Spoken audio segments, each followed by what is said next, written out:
Assalamualaikum warahmatullahi wabarakatuh. Perkenalkan, nama saya Ridho Ranto Pratama dari kelas Pasya 11 3. Di sini saya akan menjelaskan tentang reproduksi wanita. Ovarium. Ovarium adalah bagian dari sistem reproduksi wanita yang berfungsi sebagai kelenjar kelamin atau gonad betina. Ovarium memiliki dua fungsi utama.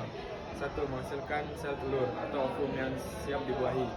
Dua, menghasilkan hormon seks wanita seperti estrogen dan progesteron. Berperan dalam mengatur siklus menstruasi dan menjaga kesehatan reproduksi. Tuba Fallopi.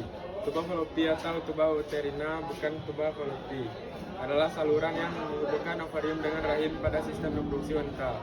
Fungsi utama tuba Fallopi adalah: satu, menangkap sel telur yang dilepaskan dari ovarium. Dua, menyediakan tempat untuk perbuahan sel telur oleh sperma.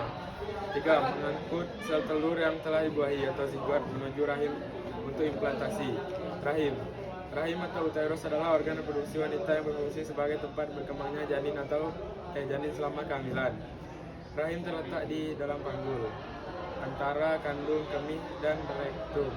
Fungsi utama rahim adalah: satu, menyediakan tempat bagi janin untuk tumbuh dan berkembang selama kehamilan. Dua, mengalami perubahan ukuran dan bentuk selama kehamilan untuk menyesuaikan dan dengan pertumbuhan janin. Tiga, mengalami kontraksi selama persalinan untuk membantu mengeluarkan bayi.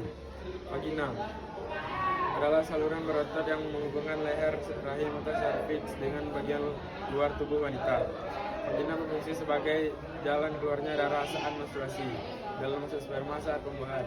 Serviks, bagian bawah rahim yang kaki lo. Aku nama bapak gak banyak apa. Serviks memiliki fungsi penting dalam sistem reproduksi wanita, termasuk sebagai tidak ulang untuk melindungi rongga rahim dari infeksi.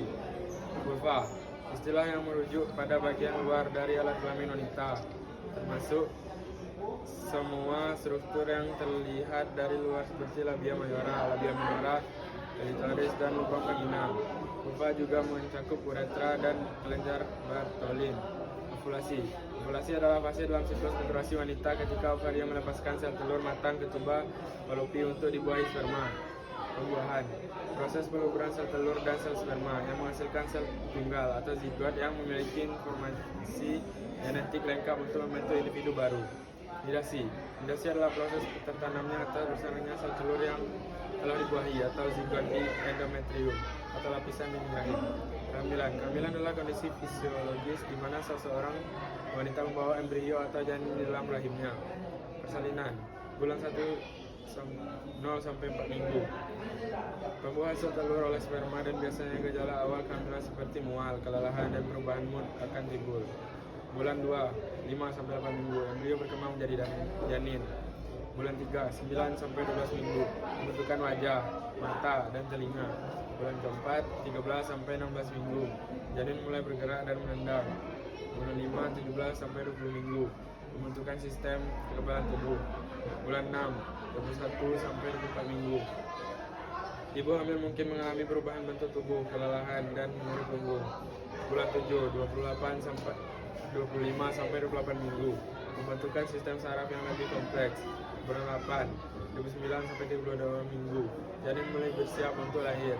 Bulan 9 bayi sehat dan janin siap untuk lahir. Sekian dari saya, assalamualaikum warahmatullahi wabarakatuh.